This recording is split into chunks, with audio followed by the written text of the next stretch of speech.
Hi everyone, welcome to Maths World. In today's video we are going to discuss about properties of integers. In the previous videos we have discussed what are number systems and number systems definition, introduction, and also what are integers, addition, subtraction, multiplication, division. By that we completed the introduction of the integer chapter. Now we are going to discuss about properties of integers. First one is closure property, second one is commutative property, third one is associative property, fourth one is distributive property, fifth one is identity, and sixth one is inverse property. We are going to learn these properties in detail. Property number one is closure property. So tell me what is closure property. So in 6th class we have already discussed properties of whole numbers. In 7th class we are going to discuss properties of integers. First one is closure property. If A is an integer, B is also an integer. So then A plus B also an integer. So this is closure property basic definition. Each and every property we will discuss under addition and under subtraction, under multiplication, and also under division. Now we are going to discussing closure property under addition. If we take A and B, so A plus B also an integer. So this is that means A plus B is equal to C. C always an integer. By adding we will get always an integer. So this is called closure property under addition. So next we are going to discuss about closure property under subtraction. If we take any two integers A comma B, so if we do A minus B equal to C, C always an integer. So for example, by taking an example we are going to prove this. So if we take A is equal to 3 and B is equal to minus 2, so then A minus B we are going to do. So by doing A minus B, 3 minus of minus 2, B means minus 2, so equal to 3 minus into minus plus 2, so 3 plus 2 equal to 5. 5 belongs to what? 5 belongs to Z.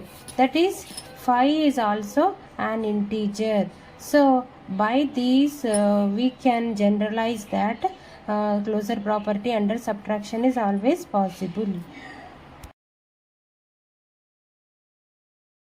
So now we are going to check a closure property under multiplication. So like that addition and subtraction, we are going to check multiplication closure property. So coming to the closure property multiplication, if we take AB are integers, so A into B we are going to check. So for example, if we take A comma B are integers, A comma B are integers. Now A into B is equal to C. C always belongs to Z or not, we are going to check.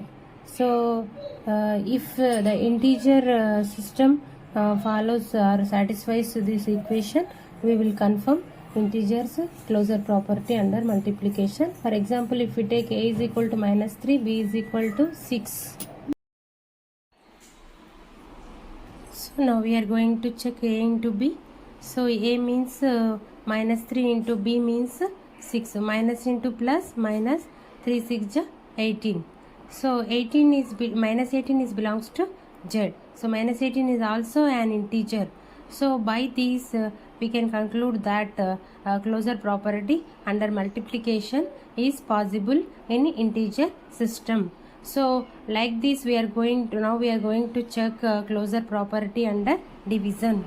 So division. Okay. So in integer system we are checking closure property under division. So in this division also we are going to check by taking two examples or two integer numbers and checking closure property. So for example, if we take A comma B belongs to Z, means A comma B are integers. So when we do A under division, means A division B equal to C. So C belongs to Z or not, we are going to check. So by taking an example, we are going to check division. So if we take A is equal to, for example, A is equal to minus 3, B is equal to minus 6. You can take any integers, plus positive or negative integers you can take. So A is equal to minus 3 division B is equal to minus 6. So we can write it as minus 3 by 6. Why? Because we know that A division B is equal to A by B. So minus minus cancel, 3 1 ja, 3 2 ja. So 1 by 2. 1 by 2 is it integer? 1 by 2 is a fractional number. So 1 by 2 not belongs to Z. That is 1 by 2 is not an integer. So we are getting A division B is equal to C, C not is equal to Z. Means closure property under division is not possible. Why? Because we are getting not an integer number, that is a rational number we are getting. So C not belongs to Z. So by this discussion we will decide that we will generalize that closure property under division is not possible. So by this we completed closure property whole and soul discussion. So closure property under addition is possible, under subtraction is possible, under multiplication is possible, and under division is not possible. So by this we can generalize closure property in all, that is plus minus into division is possible or not, we are going to generalize. Under addition closure property possible, under subtraction closure property possible, under multiplication closure property possible, under division closure property is not possible. In integer system we can generalize. I think you understood well about closure property. If you think this video is useful for you and your children, please like, share and subscribe our channel. Thank you. Thanks for watching. Bye.